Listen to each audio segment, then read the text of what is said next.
Well, hello mga Bebshi! Ito nga ang ganap namin kahapon mga Bebshi at dahil gusto ko nga din kumain itong kwek-kwek, kaya naman nag-sponsor dito si Scarlet Dark ng pang-merienda namin. Ito din kasi naisipan kong gawin para sa merienda, kaya naman ayan at pumili na nga din kami ng isang tray ng itlog. Kagad na nga din ako dyang naglaga ng itlog at ayan gumawa muna ako dito ng butter para sa ating coating sa ating kwek-kwek. Naglagay lang naman ako dito ng harina, cornstarch, tapos pampalasa na salt and pepper, tapos food coloring lang na orange. Para naman sa sauce mga Bebshi ay suka lang naman, nilagyan ko ng pipino, sibuyas, red chili, and then naglagay lang ako dito ng suka at asukal. Saktong naluto na nga din itong itlog at pinalatan ko na nga din ito kagad mga Bebshi para magkapagsimula na nga din ako ditong magluto. Nagpainit na nga din ako dito ng mantika, so mas maganda talaga mga Bebshi na naka-deep fry itong ating lulutuin na kwek-kwek. Isa-isa ko na nga din nilagay dito sa ating coating itong ating boiled egg at ayan, kinote ko na nga din yan mga Bebshi at kulang na kulang pa din talaga yung kulay niya. At ayan nga, medyo malasyaw pa nga din yung tinimpla kong pang-coating mga Bebshi, kaya ganyan yung kalabasan. At dahil kulang pa nga yung mixture mga Bebshi, dinagdagan lang namin ng harina para naman mas sticky siya at nagdagdag na lang din kami ng food color para mas kulay orange talaga. Ayan na mga Bebshi, at least nagmukhang kwek-kwek na din talaga ito. Mahilig din ba kayong kumain ito mga Bebshi, lalo na itong pang-coating niya na kulay orange, tapos lalagyan pa ng may madaming pipino, ay ang sarap talaga. Dito sa amin mga Bebshi, ang ganitong kwek-kwek ay mabibili namin for 15 pesos. Akalain nyo mga Bebshi, noon 10 pesos lang naman ito, pero dahil nga nagmahal na nga din ng itlog, kaya nag-increase na din ng presyo. Ayan, at luto na nga din itong ating kwek-kwek, at meron dyang 3 kalamansi mga Bebshi na ginawa ko, dahil yan ay pakana talaga ni Scarlett. Nakita nyo na to sa last video ko, at nabiktima talaga itong si Oyong at si Bakang. Okay lang naman yan mga Bebshi, pampagood vibes lang naman sa inyo. At alam kong nangasim din kayo at tawang-tawa talaga sa video na to. Di ba nakita sa video mga Bebshi na 3 yung ginawa ko? At sa pangatlong kalamansi mga Bebshi, si Scarlett yung nakakain, hindi ko lang talaga na video. Ayan, at syempre sobrang nag-enjoy sila sa ginawa kong merienda mga Bebshi. Ayan na. Ayan na.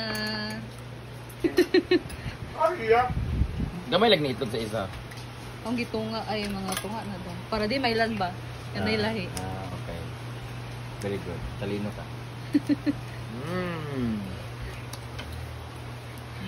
Ngit kaya akong dagan lamok akong kamera.